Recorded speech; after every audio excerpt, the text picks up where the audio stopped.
I'm Alex Howard. And I'm Amanda Silver, and this is Dirty Laundry.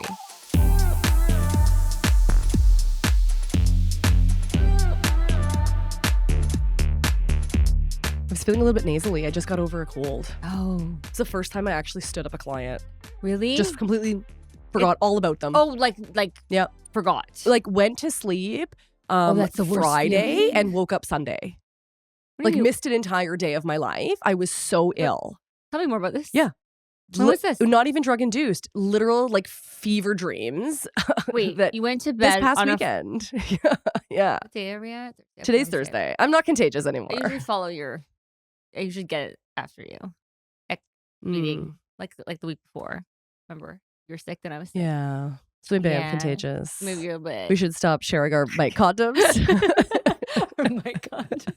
Don't share we love to share everything. We share everything. But hot tip, don't share your condoms, mic or otherwise. What's the plan for the holidays? I don't Anything know. fun? As of now, no. Yeah. I think we're We're here. low. We'll see. That's If I do nice. something, it'll be last minute. Okay. But likely here. We'll see. What about you? Good. A couple little overnights to the country. Of the country. Oh, to the country. Oh, to the country too. Yeah, so Bridget's birthday is before Christmas, and then obviously Christmas we'll do like a whole to-do, and then we're skedaddling. Skedaddling to where? My girlfriend's farm for a couple days, Nice. just to be out in the wilderness. Nice. A little, detox of all of the Christmas eating and gifting. Yeah, detox. post. Got it. Okay. Yeah, and then Jonathan's friend's cottage for New Year's. That's so nice. Yeah. Okay. Very Who's watching the low-key. kitty cat? No, the actual kitty cats. I was like, the kids are coming with us. The kids are coming with you. That I know. Well, that's a great question. And PSA, as always, if anyone needs a cat. We have a cat. I gotta rehome this guy. I love him so much. The longer I keep him, the more I don't want to not keep him. That's usually what happens. I know. It's like kids. The You longer don't want to they send sit- them back, No, you even though just- they drive you crazy. Yes. And this cat is lovely. If you The want a cat, loveliest. Call me. Oh, a great Christmas present. give the gift of a kitten or a cat. Yeah, he is full grown. Give But the he's such a gift darling. of a grown cat Yeah. this holiday season. Exactly. That's a good ad. We'll even put a hot pink bow around him. Ooh. Yeah. He's man enough to wear pink. Oh yeah, He would is. rock Oh it. yeah, yeah. Oh, against his beautiful soft white fur. you're just not He getting would rid look of so him. pretty. You're not getting rid of him. There's no way. I can He's hear going to you be under my talking. own tree. Yeah. Like, I got myself a Christmas present. Is he that difficult? He just doesn't like other cats. And you have another cat who's a priority And- cat. Well, she came first. I kind of feel like it's like last in, first out.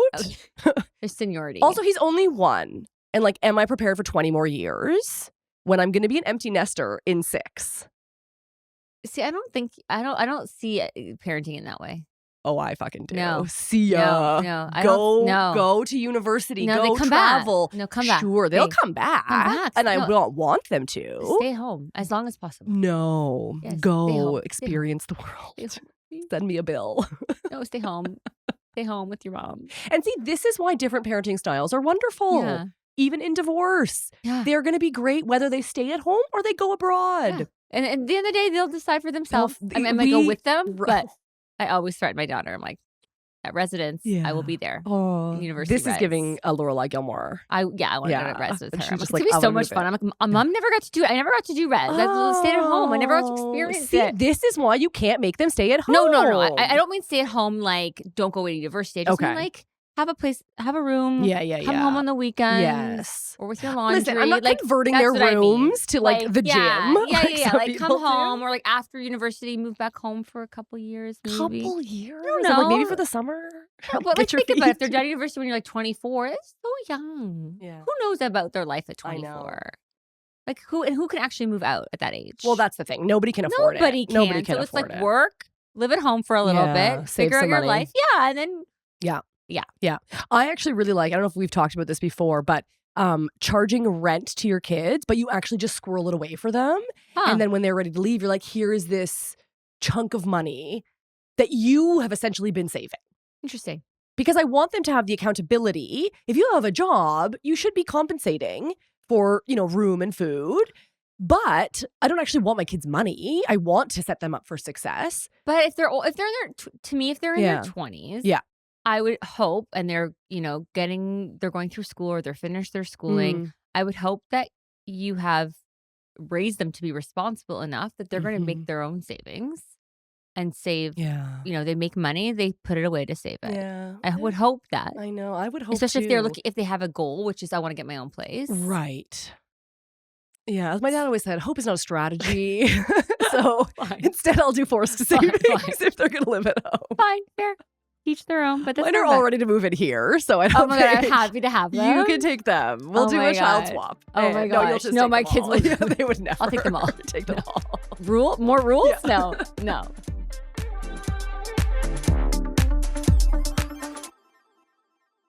Okay, so today we're talking about speaking of rules. Speaking of rules, people have different rules in their marriages and their relationships. Yeah.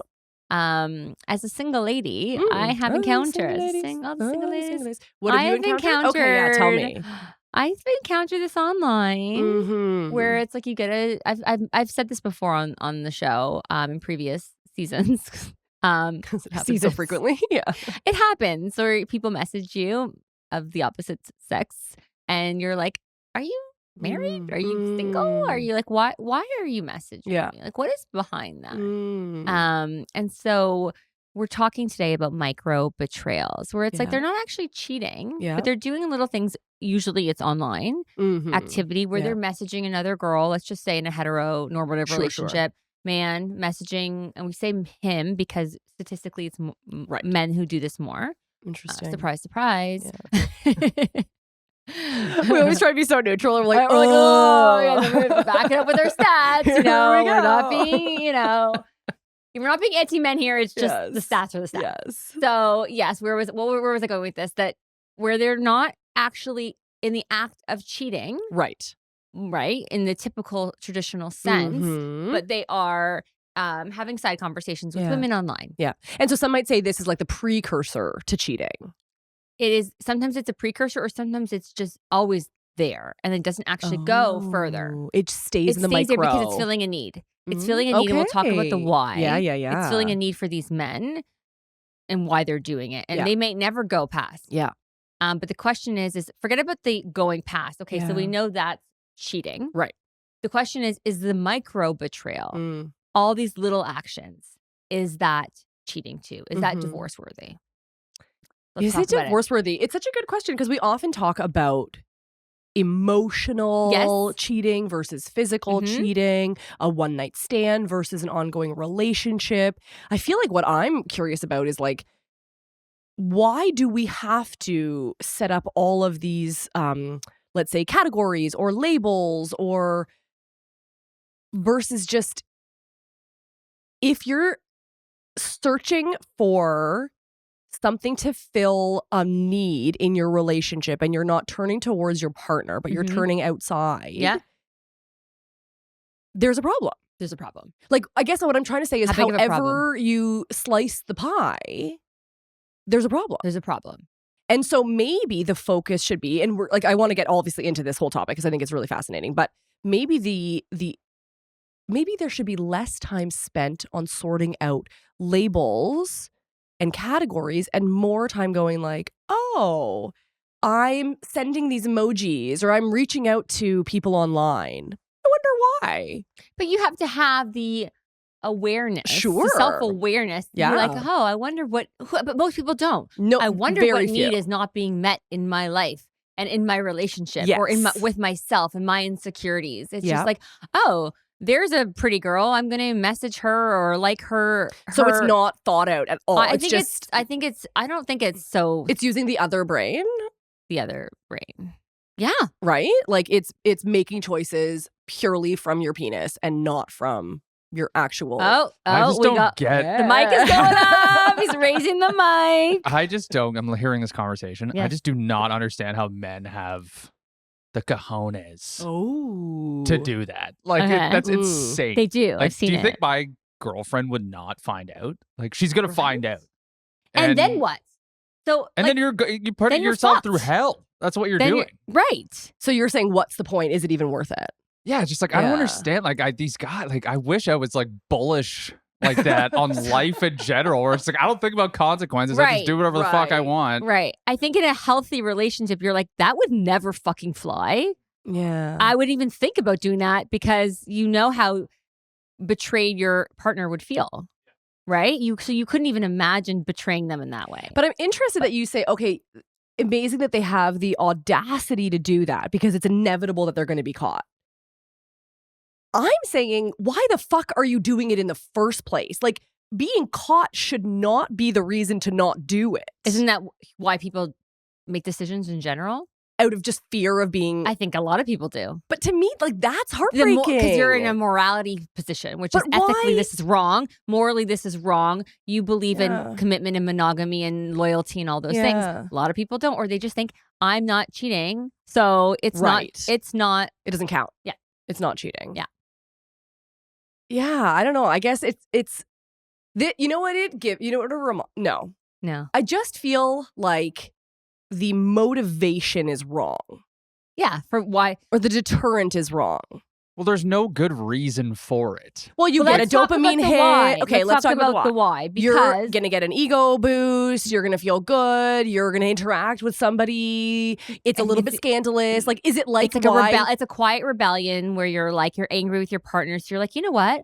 I'm hot shit. I'm going to get some validation from some other chick. Yeah, and through my experience with hanging out with a lot of different dudes, like some guys just like being that guy who like walks into a bar and have girls look at him, no matter if they're married or not. Right. It's just like validation. The way they grew up, it's validation. They just kind of want to be a pick-me. Yeah. Like that.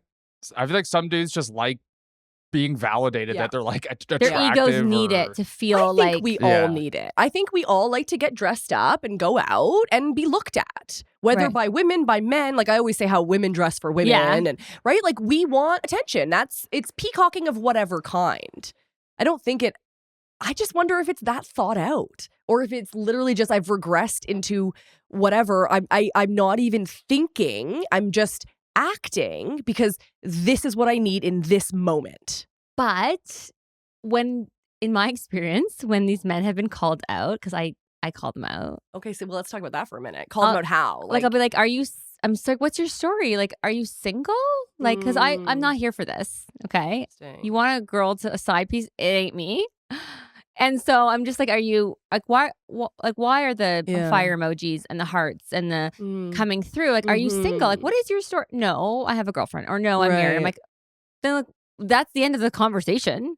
Like, why? Like, to me, and so it's these particular, whether it's emojis or words, like they're kind of sexualized. Like it's flirty. It's flirty emojis. So I feel like it's flirty emojis that they think are innocent. Right. But are they innocent? Yeah. I don't think so. If I had a partner who was sending fire emojis to other girls, I'd be like, hell fucking no. Absolutely not. That to me is a form of cheating. It is. Yeah, I don't feel the same way. You think so too? Yeah, you agree? If I was to send a girl a fire emoji from like a post that was meant to have people send fire emojis, that's like a thirst trap. Yeah. Like if she's posting it as a thirst trap and she because she's in looking for the single guys. Unless you have the most like like I feel like I could send you a fire emoji and like you're like my brother. Exactly. And you're not gonna like it's not gonna be weird at all. No, not at all. I think the source does matter. I have so many guy friends who will send. I don't post thirst traps, to be perfectly clear. I wouldn't even know where to begin with that. But that will reply. It depends on the friend. I think it depends. I think like if it's like a good friend, like a brotherly, okay, or fine. what about if it's a shared friend? Yeah, so different. Like know this person I think like in a partnership. You're right. I think we have to look at it in the context of who it is, what the relationship is. I think that if you are hiding it from your partner, and that could be a fire emoji or it could be something else. If you have to hide it from your partner, to me, it's a problem. That's it.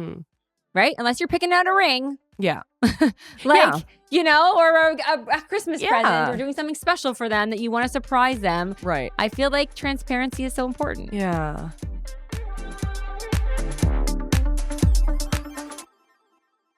This is interesting because some people say in my research, thank you, ChatGPT, is the fantasy bond. Oh. It creates a fantasy of like your life is your life. Where you have all the stressors in your life. Yeah. Whether you're married, you've got a long-term relationship. It comes with normal life. Boring. Is it boring or is it just predictable and monotonous, it's stressful and it's not always so glamorous and sexy and passionate and all those things. So then you develop some interactions with someone online. Okay. And you can have all that. Yeah. And is that cheating? I think anything that takes you away from your life, your real life, the people in your real life, is not ideal. No. Like, I don't know that I want to put the label of cheating, but I think it's a micro-betrayal. Yeah, I think let's go with this this term that we're using. Yeah, you're turning away from your partner instead of towards them. So, like, for example, I'll give you a personal example. Jonathan and I just had a fight about whatever, as we often do, as married folks do. And, you know, he's like, I had a shitty day. I just wanted to like blow off some steam and have a drink with a couple friends. Cool. Yeah. And I said, but I also had a shitty day. And you knew about that. Right. And so why not phone me and go, babe, we've had shitty days. Let's go blow off some steam and have a couple drinks. Together. Like, why am I not your buddy that you want to blow off steam with? Right.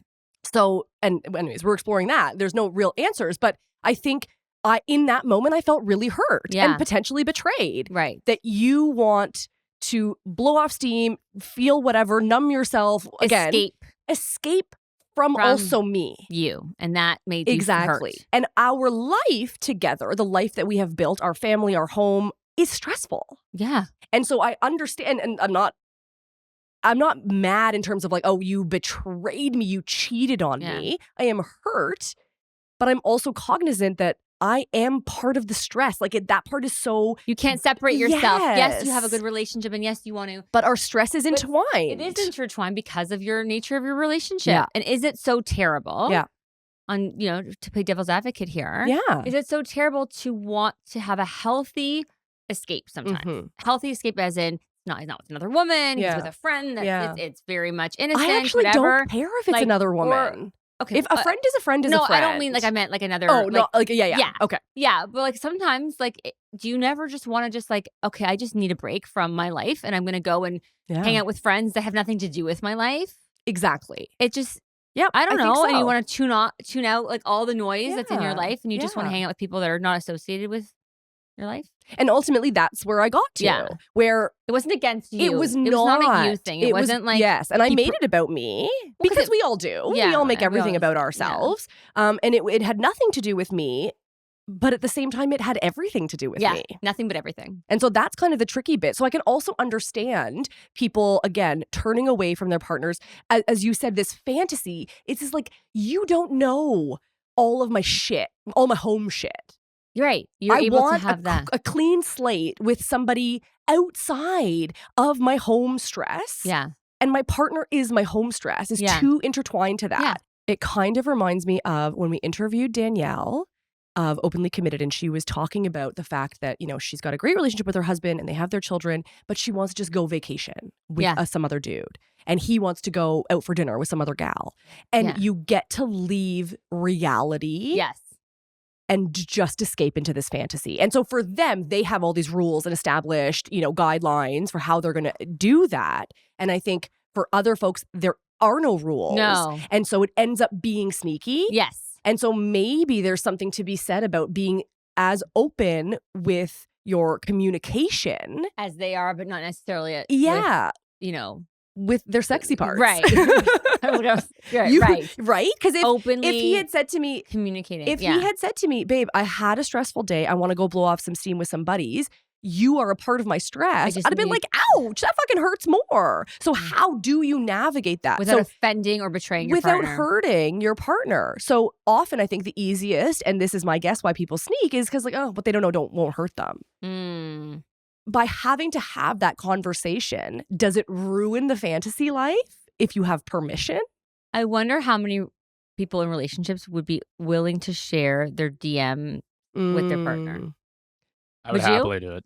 You do it? I have his password. He has my phone password. He could go in whenever he wants. She can steal my phone. There's nothing on there that you wouldn't want them to see. No, I'd say I like follow some girls who are like conventionally attractive, whose like stories she probably wouldn't love like seeing, but like I don't know, like that's not a big deal to me though. You know, like So yeah, I don't care. Like, I also follow some very attractive men. I like to watch this one guy. I think he's like a UPS driver and he dances. And I'm like, he's super hot. He wears these like tight brown shorts, usually topless, washboard abs. And I'm like, great, do your little dance for me for 13 seconds while I, zone out on whatever I'm doing. Right. So there's harmless and then there's harmful. But again, and there's a line. There is a line. If you and him are messaging each other. Okay, fair. That we don't. He was like, and you were commenting on his stories and he was writing you back and there was a full relationship in reels, like you're sending to the reels. Yeah. Oh, cute. Like what I know, the real relationship, REEL. I love it. Like if you had a full that. Yeah. Maybe different would that story. be a problem? Yeah.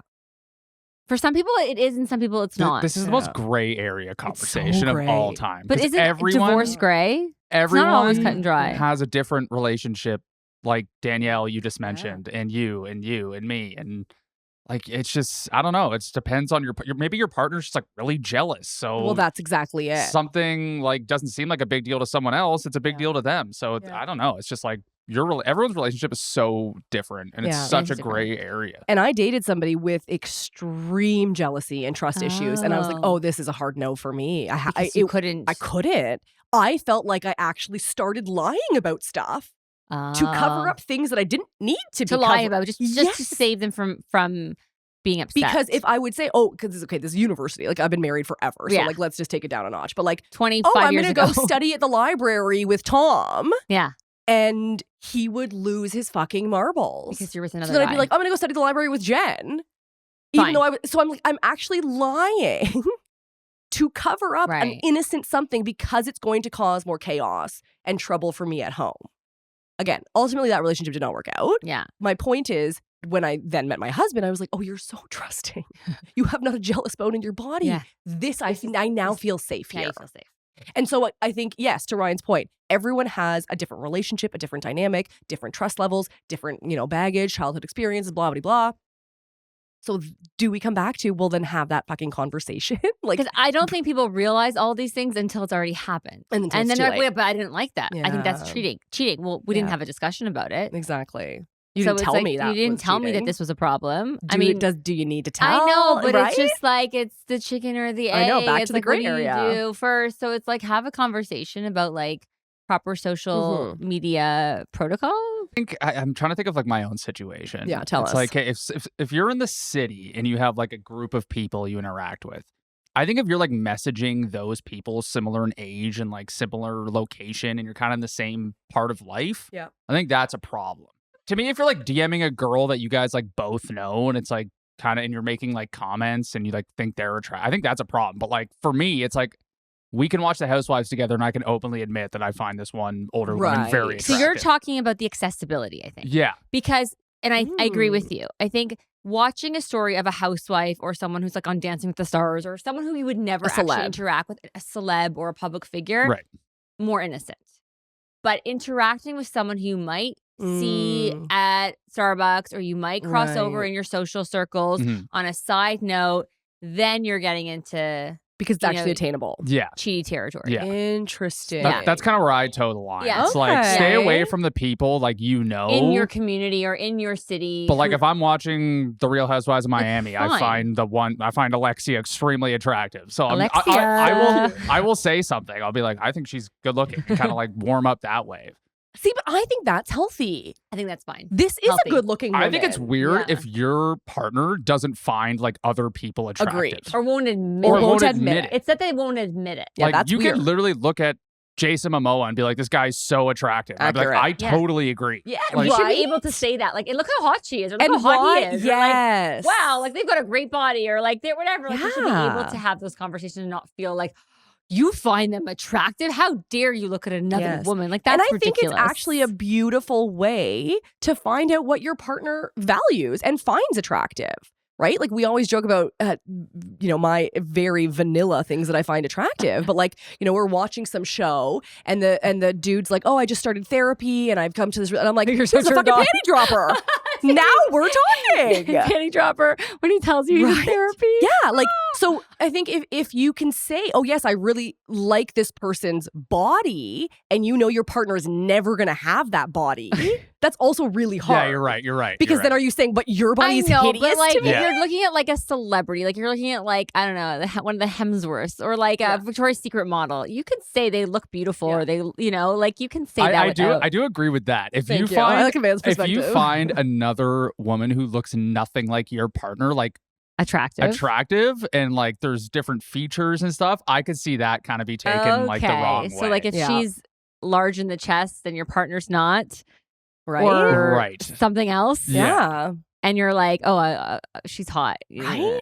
And then again, be sensitive, I guess. But also, what they. Okay, so say someone's hot. Like, say someone has these like double Ds, and this is never going to be my body type. Yeah. And he's all like, oh my God, look at these tatas. I would love to like fucking motorboat in there. And I'd be like, what does that say about me, right? But then again, so what's the alternative? He's over fantasy motorboating, and I'm not a part of that at all. Does that leave me more insecure and jealous? Then you hit back with, well, look at that guy. He's got a full head of hair. Yeah. Or like, look at this six pack. And a whole look head how of tall hair. he is. Now, that would hurt. Oh, like The look whole at head that of six hair. pack. And like the head oh of my hair. God, I Really? just want to run my fingers through his hair. Like, I mean, you can go dirty. Yeah, the hair that's below the belt. Right? That is a lot of insecurity Right? for a lot of wow. men. Oh, that's so but funny. the same. It's the It is the same. It is the same. So again, my point is, is the secrecy of it actually more hurtful than the like outward, comparison? I don't know.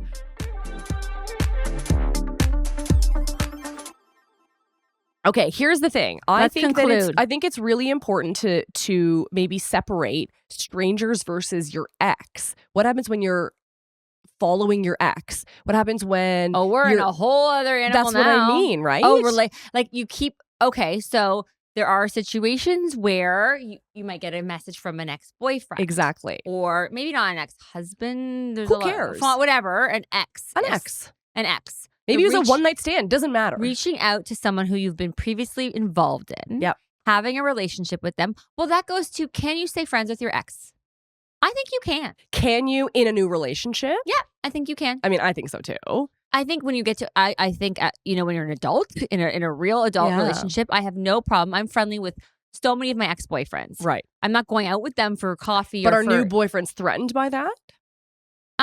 If you're open about it, like I have no problem if one of my ex-boyfriends asks, we have kids, he has kids, whatever, messages me about something or check, happy holidays or something like that. Like if we're friendly, if we ended on good terms, we're friends.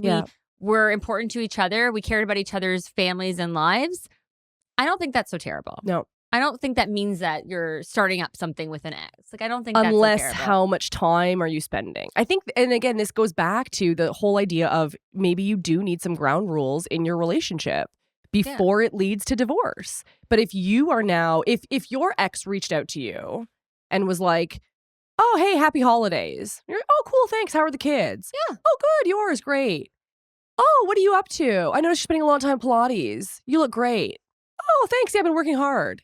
Hey, I noticed that you went on vacation. Cute bikini. Oh, thanks. I got it from Zara. I don't fucking know. Hey, I love being in the head of you being Amanda. I love this. This is how I assume your life is. This is a new. This is a new. It's a first for us. Yeah. Right. So segment. It's a new segment. Alex is impersonating Amanda in the DMs. At what or whatever. Point are you talking a lot? Has the conversation become the topic become inappropriate? And again, who's monitoring this? So modern. Nobody wants to. So I just think it's so nuanced. I don't think you have to go if you've had a boyfriend, you were dating for X amount of time, a serious relationship.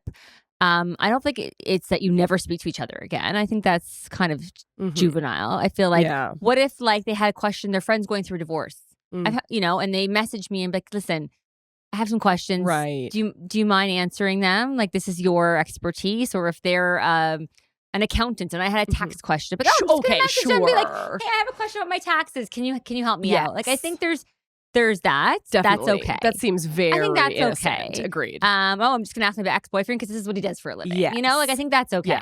Yeah. But if you start getting into comments on your physique or anything of a sexual nature, that's a no. That you're teetering on the edge. Then I say no. Okay. Yeah. Okay. So in conclusion, we have no ideas. We have no answers. We have nothing that we can't. We can offer we help them at all? beautiful listeners, Nothing. zero. Nothing. Except our love and appreciation for your support. No, I think you need to create like a quick little guidebook of just like you need to know what the boundaries are in your relationship. Okay. And how you figure that out, I don't know. Like obviously a conversation's probably Definitely the best way to do it. Step one, talk. You don't want to fuck up and then you find out. Yes. That's the thing. Do it before. I'm just thinking, like, if I was dating someone or a couple weeks into a relationship and I sit down with them, I go, let's talk about social media. Like, first of all, okay. Now, I don't think it's okay that you DM X, Y, and Z. I'm going to look like I'm a bit cray.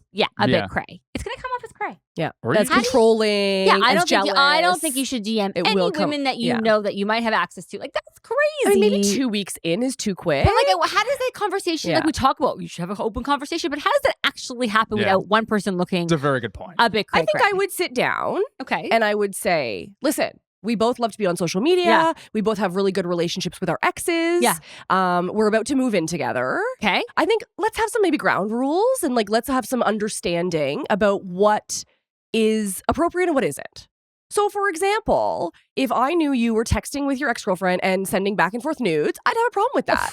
Okay. No, but again, right? If I can give examples from my perspective as opposed to being you are talking to your girlfriends online, you are doing this. I would say I am struggling with like a little bit of jealousy when you talk with your ex-girlfriends. So maybe we can talk about what is up with them or what do you need from them? Yeah. Or maybe I draw the line here. Here's my boundary, which is, don't hide your DMs from me. Or my boundary is don't share nudes, or whatever that is. I think there is a way that you can bring it up.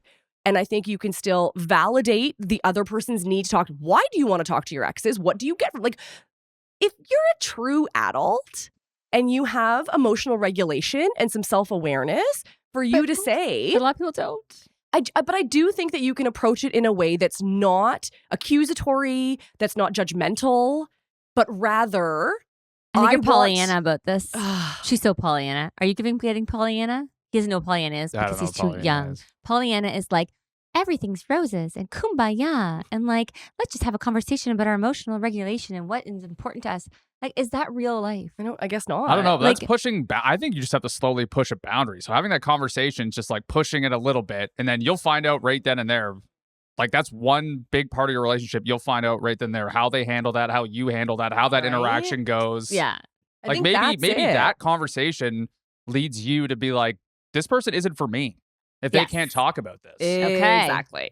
So, there you go. So go home, talk to your partner about your social media, ask to see their DMs. Talk about your micro-betrayals. Talk about what is a micro-betrayal to you. Oh, here's the best idea we've had all day. Okay. Best idea is coming in hot. What? Listen to this episode with your partner. Someone told me that a friend of theirs sits down with her husband and they listen to our show. Aww. I'm like, I love that. See? Yeah. We're not just for divorcees. No, we're not. For everyone. But then, you'll spur a conversation. You can start there. It's a nice, easy foray into the discussion of micro-betrayals. There you go.